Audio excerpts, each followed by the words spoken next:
This part's gonna get away.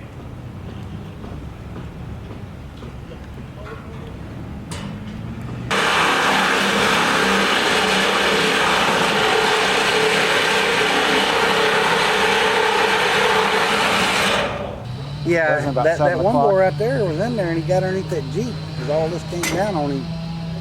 Oh, really? I got over here, she was in that house and that big tree in the back fell on the house. Travel trailer stood up and hit the roof and fell over on its side. She was trapped in the house, so I got over here quick to get her out. He was telling me he got under that Jeep. For the fire department, the one guy was inside the building. But the other two guys were just constructing. David, the big guy, he owns this. Yeah, I understand. Well, they do have a command center set up at the old Methodist church, I think. David, I don't know, I just want to check his opinion. where they set up at?